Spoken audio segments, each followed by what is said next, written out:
श्री शिवाय नमस्तुभ्याम, हर हर महादेव, जय महाकाल। कैसे हैं आप सभी लोग? देखिए, आप सभी को पता है कल है महाशिवरात्रि का महापर्व और इस महाशिवरात्रि की आप सभी लोगों को महादेव के उपाय फैमिली की तरफ से बहुत बहुत शुभकामनाएं। मेरा बाबा आपकी सारी मनोकामनाएं पूरी करे इस महाशिवरात्रि पर, यही मैं महादेव जी से प्रार्थना करता हूं। देखिए, महाशिवरात्रि का ये जो पर्व इस बार पड़ रहा है ना, ये बहुत ही ज्यादा खास योग लेकर के आया। धनिष्ठा नक्षत्र, शिव योग, और साथ ही साथ महाशिवरात्रि और प्रदोष एक ही दिन पड़ रहे हैं। दोनों का संपूर्ण फल आपको इस दिन मिलने वाला है।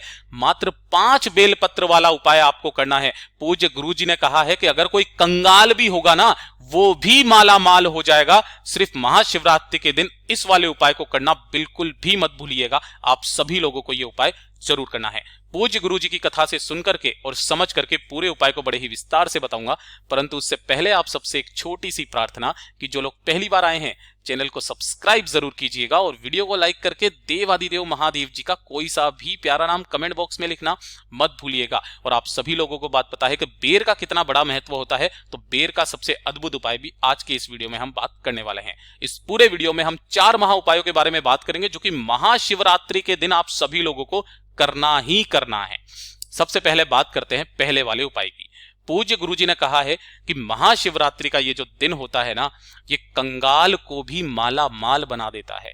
अगर आपके पास में जीवन में कुछ भी नहीं है, आपके पास नौकरी नहीं है, आपके पास में मकान नहीं है, प्रॉपर्टी नहीं है, संघर्ष का जीवन बीत रहा है, धन नहीं आ रहा है, कहीं से भी दूसरे के यहां नौकरी करते हो, लोग ताने आपको मारते हैं, कुछ भी जीवन में आपके पास में नहीं है ना, तो इस महाशिवरात्रि के दिन इस वाले उपाय को कीजिएगा। अगली शिवरात्रि जो 1 साल आने वाली है ना, इस 1 साल में इतनी तरक्की करोगे कि आपने जीवन में अभी तक नहीं देखी होगी। कंगाल भी माला माल हो जाएगा सिर्फ 1 साल के अंदर अंदर। और मेरा ये 1 साल पूरा होने वाला है इस महाशिवरात्रि पर। और इस साल में मुझे जितना बाबा ने दिया है ना, मैंने पिछले 30 सालों में नहीं कमाया जितना 1 साल में कमाया है। ध्यान से सुनिएगा कैसे करना है। आपको लेनी होगी इस तरीके से 5 बेलपत्र जो कहीं से भी खंडित ना हो, और 1 लोटा शुद्ध जल मात्र अपने घर का, और कुछ नहीं चाहिए। सबसे सीधा उपाय है ये, ठीक है। 5 बेलपत्र जो कहीं से भी खंडित ना हो और 1 लोटा शुद्ध जल, इसे लेकर के पहुंच जाना बाबा के मंदिर शिवलिंग के पास में। जैसे ही आप यहां पर पहुंचेंगे, उत्तर दिशा नॉर्थ डायरेक्शन की तरफ सबसे पहले आपको 1 लोटा शुद्ध जल समर्पित करना है बाबा की शिवलिंग के ऊपर। ओम नमः शिवाय, श्री शिवाय नमस्तुभ्यम पंचाक्षरी मंत्र या षडाक्षरी मंत्र का स्मरण करते हुए जल समर्पित करने के पश्चात अब आती है बारी 5 बेल पत्रों को समर्पित करने का नियम। ध्यान से सुनिएगा। आपने जो 5 बेलपत्र लिए हैं, इन 5 बेलपत्रों को समर्पित करने का नियम। पहला बेलपत्र आपको जो समर्पित करना है वो माता अशोक सुंदरी के स्थान पर समर्पित करना है। किस तरीके से? डंडी रहेगी जलाधारी की तरफ, बीच वाली पत्ती का मुख रहेगा आपकी तरफ। क्रम ध्यान दीजिएगा। अपनी नाम, गोत्र और कामना कहकर के पहला बेलपत्र आपको शिवलिंग पर जो मोटी लाइन होती है माता अशोक सुंदरी की, वहां पर समर्पित करना है। दूसरा जो बेलपत्र है वो आपको माता रानी का हस्त कमल, ये वाला जहां पर मैंने लाल लाइन बनाई है ना, ये वाला, यहां पर समर्पित करना है। लेकिन यहां पर समर्पित करने का एक नियम है। पूज्य गुरुजी ने कहा है कि दोनों पत्तियों के जो भाग हैं वो शिवलिंग के बीच में होने चाहिए। यानी कि जो आपके पास में बेलपत्र है उसकी 1 पत्ती इधर और 1 पत्ती इधर रखना, डंडी ऐसे रहेगी और बीच वाली पत्ती इस तरीके से रहेगी। ऐसे करके समर्पित करना। जो दोनों पत्तियां हैं, ये वाली और ये वाली, इसके बीच में शिवलिंग होना चाहिए। आप चाहो तो यहां पर भी कर सकते हो, कोई दिक्कत नहीं है। ऐसे करके यहां पर भी ऐसे समर्पित कर लेना, लेकिन शिवलिंग इन दोनों पत्तियों के बीच में होना चाहिए। दूसरी बेलपत्र यहां पर समर्पित करोगे। तीसरी जो बेलपत्र है उसका क्रम है शिवलिंग के ठीक ऊपर। यहां पर जब आप समर्पित करोगे, डंडी आपसे विपरीत दिशा में होनी चाहिए। तीसरी बेलपत्र यहां पर। चौथी, सबसे बड़ा क्रम चौथी बेलपत्र का है।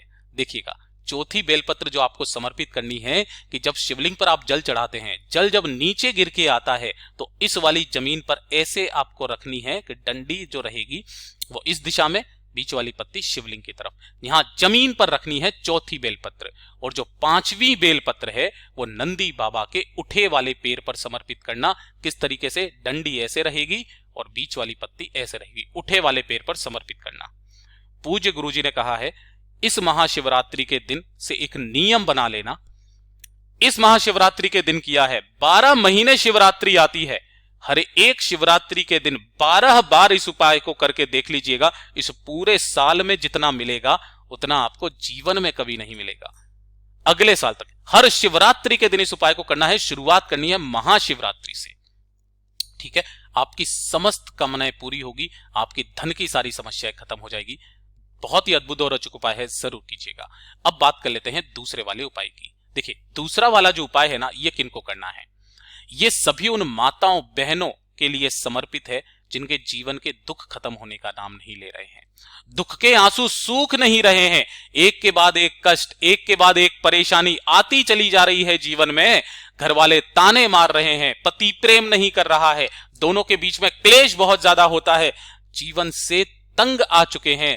तो इस बार एक काम कीजिएगा, महाशिवरात्रि के दिन आपको एक दीपक तैयार करना है। लेकिन यह दीपक ऐसा नहीं होना चाहिए, आपको ऐसा दीपक तैयार करना है जिसके अंदर 2 लंबी बाती आपको लगानी है। और लगाने के पश्चात दोनों की दोनों जो बातियां होगी उनके मुंह को आपको जोड़ देना है, कुछ इस तरीके से। ध्यान से सुनिएगा, इस तरीके से आपको दोनों लंबी बाती का मुख जोड़ देना है। इसके अंदर आपको भरना होगा गौ माता का घी, गौ माता का घी। और इस दीपक को लेकर के चले जाना शाम के समय, जब अंधेरा हो जाए उस समय पर जाना है बेलपत्र पेड़ के नीचे, और अपना नाम, गोत्र और अपनी कामना कह करके, शिव शक्ति का स्मरण करके, यह चीज ध्यान दीजिएगा, शिव शक्ति का स्मरण करके इस दीपक को, जो 2 बाती का दीपक आपने लगाया है, इसे यहां पर प्रज्वलित करके आ जाइएगा। नीचे आसन जरूर लगा देना। पूज्य गुरुजी ने कहा कि इस शिव शक्ति का जो प्रमाण होता है ना, इस शिव महापुराण में यह कहा गया है कि आप इन दोनों बत्तियों से माता पार्वती शिव का मिलन करवा देते हैं, और इसका संपूर्ण फल उस चीज से जाता है कि जिस कामना से आप करते हो, आपके जीवन के सारे दुख महादेव हर लेता है। पूज्य गुरु जी का बहुत ही अद्भुत और अचूक उपाय है, जरूर कीजिएगा। अब बात कर लेते हैं तीसरे वाले उपाय की। यह वाला उपाय सिर्फ महाशिवरात्रि के दिन। अगर आपके परिवार में कोई व्यक्ति बीमार है, उसकी बीमारी खत्म होने का नाम नहीं ले रही है, उपाय कर करके थक चुके हैं, लेकिन वो व्यक्ति, दवाइयां चेंज हो रही हैं लेकिन व्यक्ति की बीमारी चेंज नहीं हो रही है, बीमारी वहां की वहीं पर है, तो उस बीमार व्यक्ति के लिए इस वाले उपाय को आप सभी लोगों को जरूर करना है। 7 धतूरे वाला उपाय आपने सुना भी होगा। 7 धतूरे लेना जो खंडित ना हो, एक लेनी होगी आपको मोली।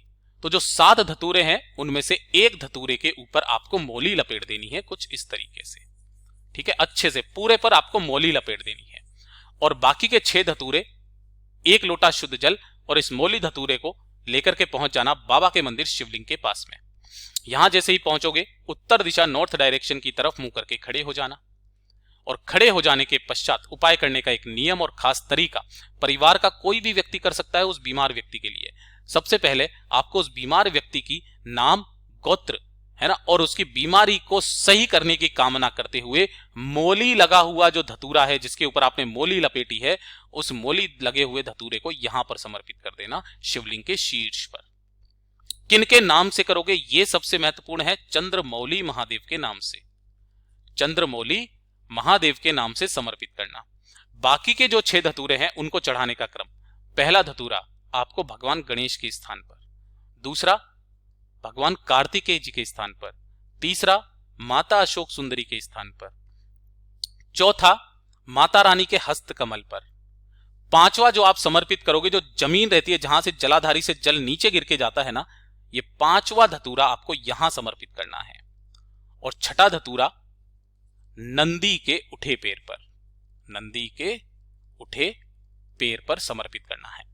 जो 1 लोटा शुद्ध जल है, उस 1 लोटा शुद्ध जल को ओम नमः शिवाय, श्री शिवाय नमस्तुभ्यम का स्मरण करते हुए अवधूतेश्वर या चंपेश्वर महादेव का स्मरण करके, चंपेश्वर या अवधूतेश्वर महादेव का स्मरण करके 1 लोटा शुद्ध जल इस मोली लगे धतूरे के ऊपर समर्पित करना है। जब यह जल बहता बहता जलाधारी से इस 5वें नंबर के धतूरे पर आकर के गिरेगा, जो जलाधारी के नीचे है, इसे गिरने देना जब तक कि जल की धार खत्म ना हो जाए, टप टप करके बूंद खत्म ना हो जाए। उसके पश्चात अपनी कामना कहना उस बीमार व्यक्ति के लिए, और चंपेश्वर या अवधूतेश्वर या फिर चंद्रेश्वर महादेव जी का स्मरण करके इस 5वें नंबर के धतूरे को उठा करके ले आना। जो भी बीमार व्यक्ति है उसके मस्तक से उसके कंठ से, उसके हृदय से इसे टच करवा करके किसी भी बेलपत्र पेड़ के नीचे गाड़ देना। उसी दिन से बाबा उसका ख्याल रखेगा, उसका स्वास्थ्य बहुत जल्दी सुधर जाएगा। पूज्य गुरु जी का बहुत ही अद्भुत और अचूक उपाय है, जरूर कीजिएगा। और अब बात कर लेते हैं इस वाले आज के वीडियो का सबसे अचूक उपाय, चौथा उपाय। अगली शिवरात्रि, जो मासिक शिवरात्रि आने वाली है, तब तक आपकी इच्छा पूरी हो जाएगी। इससे सुंदर उपाय इच्छा पूर्ति का हो नहीं सकता है। ध्यान से सुनिएगा। आपको लेनी होगी मात्र 1 काली मिर्च जो खंडित ना हो। गिन करके लेने होंगे आपको 7 काले तिल जो भी खंडित ना हो, टूटे फूटे एकदम आखा। और लेना होगा 1 लोटा शुद्ध जल मात्र। इसे लेकर के पहुंच जाना बाबा के मंदिर शिवलिंग के पास में। किस दिन जाओगे? शिवरात्रि के दिन किसी भी समय। सबसे उत्तम समय रात्रि के समय चले जाइए, प्रदोष काल के बाद में। उत्तर दिशा नॉर्थ डायरेक्शन की तरफ मुंह करके खड़े हो जाना। 1 लोटा शुद्ध जल पहले बाबा की शिवलिंग पर समर्पित करना। ओम नमः शिवाय, श्री शिवाय नमस्तुभ्यम पंचाक्षरी मंत्र, अष्टाक्षरी मंत्र का स्मरण करते हुए अपने दाहिने हाथ की हथेली को खोलना। जो आपने 1 काली मिर्च का दाना और 7 काले तिल लिए हैं, अपने दाहिने हाथ की हथेली पर रखना। अपना नाम, अपना गोत्र और अपनी इच्छा बोल करके महादेव जी की शिवलिंग के शीर्ष पर इन सभी समस्त सामग्री को आपको यहां पर छोड़ देना है, अपनी कामना कह करके। 2 मिनट वहां पर बैठना, बाबा से विनती करना आपकी जो भी कामना है ये पूरी हो जाए। महाशिवरात्रि के दिन करके देखिएगा, अगली शिवरात्रि तक आपकी कामना पूरी हो जाएगी। पूज्य गुरु जी के ये सभी उपाय बहुत ही ज्यादा खास और विशेष से जरूर कीजिएगा। वीडियो अगर पसंद आए तो लाइक जरूर करना, साथ ही साथ चैनल को सब्सक्राइब जरूर कीजिएगा। मैं आपसे मिलता हूं अगले वीडियो में, तब तक के लिए ओम नमः शिवाय, जय महाकाल, जय शिव शंकर, श्री शिवाय नमस्तुभ्यम।